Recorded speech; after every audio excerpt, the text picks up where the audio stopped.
imaginar que o filme E.T. de Spielberg seja uma pessoa. E que os filmes Goonies também seja uma pessoa. E que o filme Conta Comigo também seja uma pessoa. E que as séries Twin Peaks e Arquivo X também sejam pessoas. E aí vamos imaginar esse grupo de pessoas, tá imaginando? E eles resolvem fazer um grande bacanal. Sabe qual seria o nome desse bacanal? Stranger Things.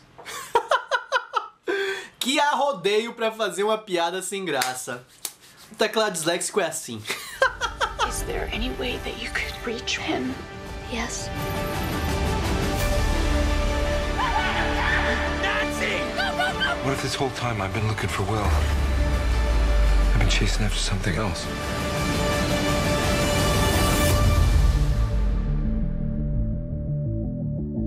Stranger Things é a mais nova série da Netflix que tem agora realmente um renome, né? As indicações ao Emmy estão aí provando que se você voltar alguns anos atrás, as séries da Netflix as pessoas não queriam indicar porque eram uma mídia nova, né? Uma coisa diferente, fora da curva. E agora a Netflix é respeitada, é admirada, é temida. Então, qual é a trama de Stranger Things? A série se passa no ano de 1983 e eu sei disso porque esse foi o ano que eu nasci. O mistério e a trama da série já são apresentados logo no episódio piloto. A gente começa com um cientista correndo de algo desconhecido. A gente não sabe o que é, tem uma cenazinha lá de terror. E após isso nós somos apresentados aos 4 garotos que são meio que o pilar de sustentação para a série toda. A gente tem o Michael, o Lucas, o Dustin e o Will. E eles estão jogando RPG. The Demogorgon! We're in deep shit. Will, your action! I don't know. Fireball him! I have to roll a 13 or higher. Too risky. Cast a protection spell. Don't be a pussy. Fireball him! Cast protection. The Demogorgon is tired of your silly human bickering. E é logo nessa cena, com a apresentação dos personagens mirins jogando RPG, que já rola a primeira identificação, né? Se você tem um apreço pela cultura nerd, se você é um nerd, se você... né? Então você já começa a gostar deles por fazer parte disso.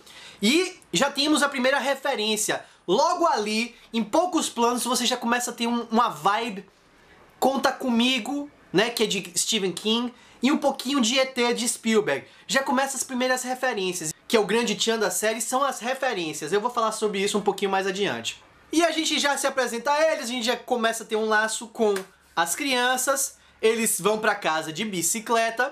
Já tem mais de novo aí E.T. E o Will desaparece.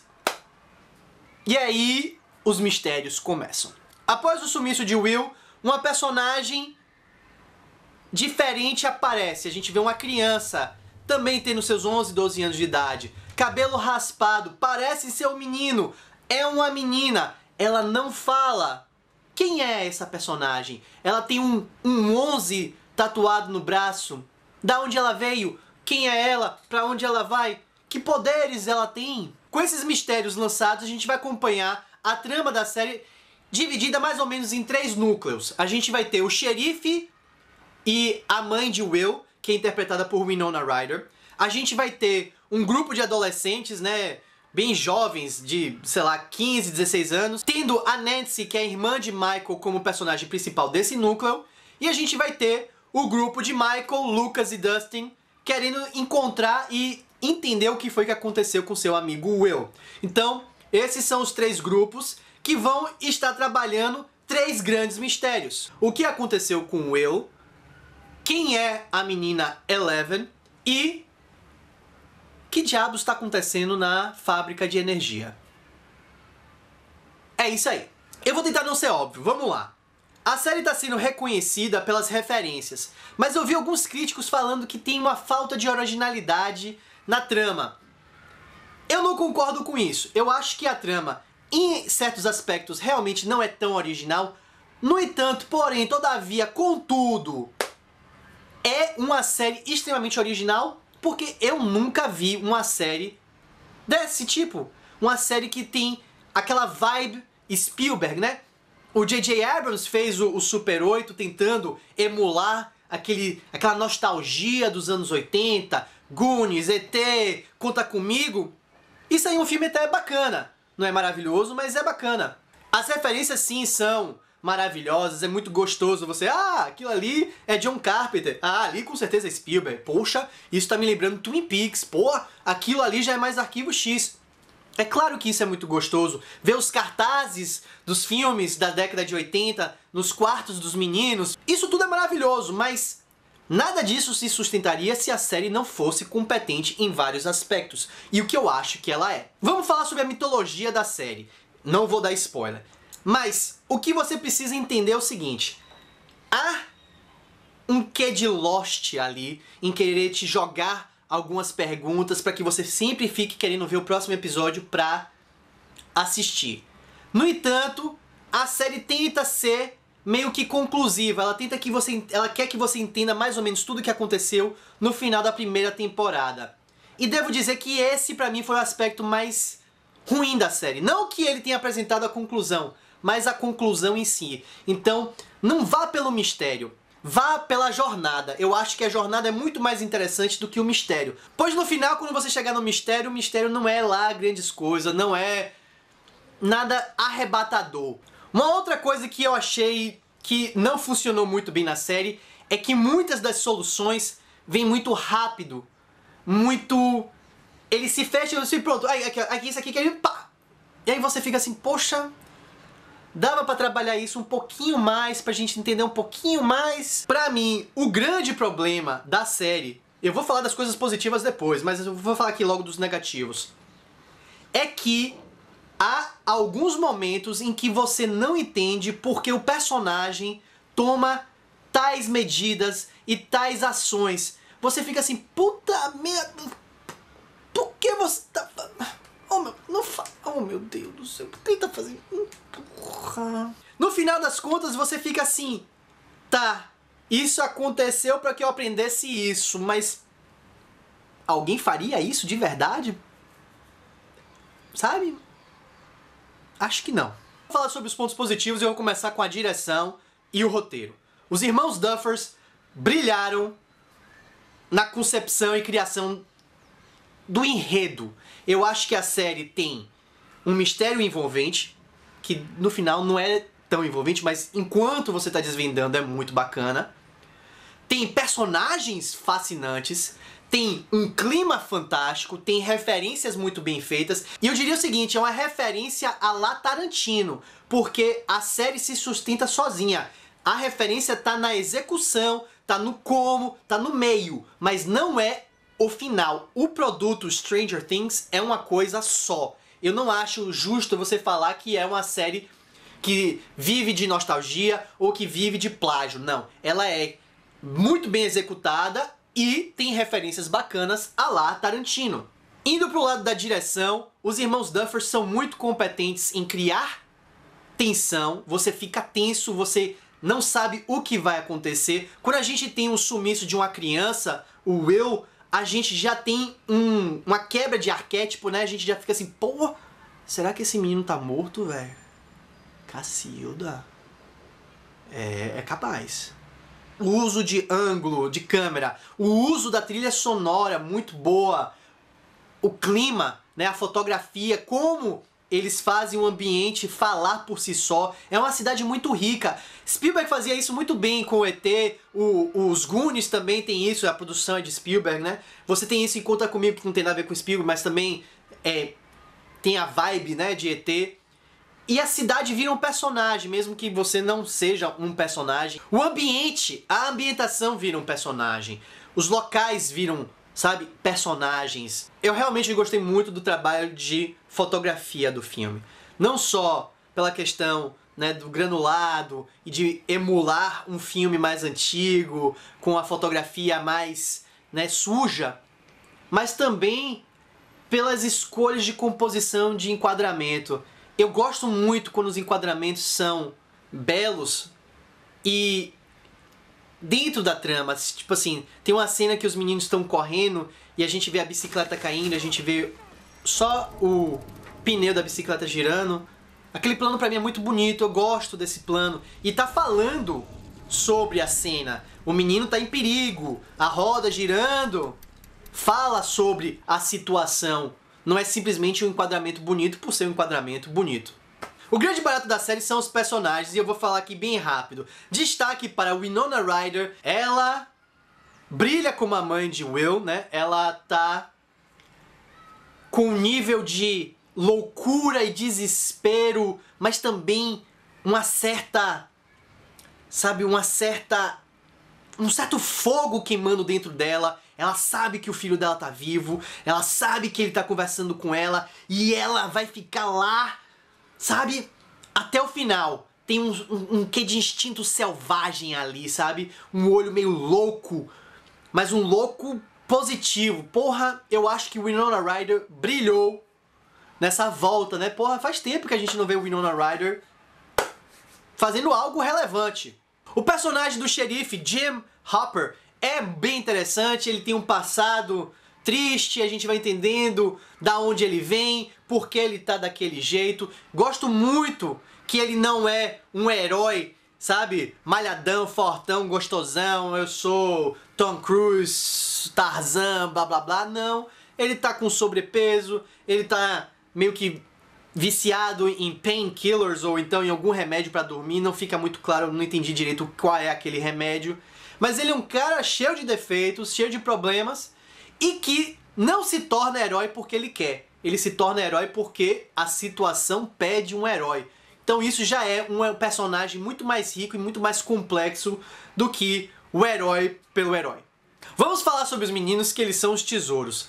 Os meninos que fazem Michael, Lucas e o Dustin são fantásticos, principalmente o Dustin. O Dustin, que é o comediante, o alívio cômico do grupo, é fantástico e não seria de forma alguma injusto compará-lo com o gordinho de Goonies, que agora eu esqueci o nome.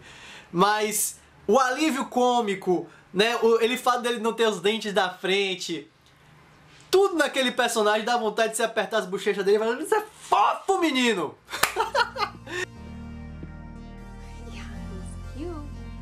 Or no, I don't think so. Barbie. Hey, Nancy. There's a slice left if you want it. Sausage and pepperoni. Hold on. Toda vez que a série parava de acompanhar eles pra acompanhar algum outro núcleo, seja lá qual for, eu tava triste, porque eu queria ficar só com eles. Um parabéns especial pra Millie Bobby Brown, que faz a menina Eleven. Ela tem poucas falas, ela tem que fazer tudo com o corpo e com expressão, né, facial. E ela faz um trabalho perfeito para que a gente possa entender todas as nuances daquele personagem. Quando ela tá triste, quando ela tá desesperada, quando ela tá agoniada porque ela não consegue se expressar, ela não consegue se comunicar com o outro do jeito que ela quer ou que o outro quer. Então você consegue ver um desespero nela, uma inquietação, uma tristeza sem fim. É um personagem super interessante e que a gente vai ver ao longo da série que tem alguns poderes, eu não vou explicar quais são, ela tem alguns poderes, sabe, dentro dela. Assim como o ET, vamos pegar o exemplo de ET. ET, a cena clássica de ET é ele voando com Elliot na bicicleta. Mas se você for tentar lembrar, a conexão Elliot e o ET é muito mais do que simplesmente a magia. É uma questão de amizade, é uma questão de querer salvar, querer ajudar. O Elliot, por mais que ele não pareça ser, é um herói do mais alto nível. Ele tá ali enfrentando governo, adultos. Para uma criança, adulta é um ser monstruoso, sabe? É um ser detentor de poder. Então, o Elliot enfrentou monstros para salvar o ET. E o bacana nisso, em Stranger Things, é que a mesma coisa acontece. A Eleven e o Michael, né, que são os protagonistas desse núcleo das crianças, eles estão enfrentando o desconhecido. E o pior de tudo, eles estão enfrentando a morte, ou a possível morte, de um querido. Esses são, sabe, são ideias e concepções muito pesadas e muito grandes para uma mente infantil. E a série foi muito competente em mostrar como eles superam os monstros da trama. E monstros aqui não é só uma criatura. Também temos homens vilanescos, empresas vilanescas. Então, eu acho muito bacana isso. E é claro que tem uma referência clara ao voar com a bicicleta de ET, só que não é voando com a bicicleta, é claro. É uma homenagem muito mais sutil, mas completamente emocionante. Eu me arrepiei e fiquei... É isso aí. É assim que você faz referência. Para terminar de falar dos personagens, eu tenho que falar de Nancy, que é a irmã de Michael. Nancy, pra mim, é que tem o melhor arco de construção de personagem na série. Não é a melhor trama, com certeza não é. Mas ela, no começo da série, é uma pessoa, ela no final da série é uma outra pessoa. E se você for ver, ela é a única que tem essa mudança mais do que radical. Os outros personagens meio que continuam no status quo que é apresentado no início. Mas a Nancy, porra, eu adorei que eles botaram uma menina, né, uma menina adolescente, uma menina que no começo só tá pensando em namorado, em, sabe, ser popular. Tá certo que ela não quer ser popular, mas ela tá preocupada também, sabe? Você consegue ver que tem uma questão da vivência adolescente, que são problemas menores, e como ela no final está muito mais envolta e muito mais responsável em problemas maiores. E eu falei com aspas porque eu não quero desmerecer os mistérios e as dúvidas e as tristezas de ser um adolescente e de se preocupar com o que o outro acha e se preocupar com sua sexualidade e esse tipo de coisa. Não é isso, é por isso que eu falei com aspas. É porque os problemas dela são de um escopo bem menor no começo e no final são coisas mais grandiosas. E quando a coisa fica grandiosa, ela vira uma heroína. E eu fiquei super contente em ver uma heroína menina, adolescente, e que tem uma mudança radical no seu comportamento, nas suas atitudes e na sua visão. Ela muda. Ela é uma outra pessoa. Pra resumir tudo e deixar tudo mais tintim por tintim, a gente tem uma série que é muito boa para criar tensão, para criar clima, para criar o mistério, mas ela não é tão boa e competente na hora de resolver esse mistério. Ela é excelente na construção dos personagens, não tem uma vírgula para falar sobre os personagens. Há uns que são mais bem trabalhados que outros, mas isso é em qualquer obra de arte cinematográfica, visual, né, televisiva, você vai ter isso, é claro. E é uma série que pegou todo mundo pelas referências, mas não ficou contando apenas nas referências. Se fosse só referência, seria uma porcaria que a gente ignoraria e esqueceria. Mas, assim como a série Community, né, da NBC, Stranger Things foi muito inteligente em como fazer as referências para que você sinta prazer em decodificá-las, mas prazer também em acompanhar a trama. Eu não tenho notas pra dar pra uma série, eu não sei dizer, ela é 10, 9, eu não gosto de nota em número. Então o que eu digo é o seguinte, Stranger Things com certeza é uma série que vale a pena ser assistida. Se você tem Netflix, assista. Se você não tem Netflix, pague a porra do Netflix e vá assistir essa série, rapaz, que vale a pena. Você ainda vai ter House of Cards, você vai ter The 70 Show que tá na Netflix, você vai ter um bando de filme bacana. Porra, é o serviço que eu faço esse jabá de graça, tranquilamente. Beleza? Se você gostou do que você viu, aperta o like, aperta o subscribe e não esqueça de compartilhar o teclado sempre que puder, beleza? Eu fui!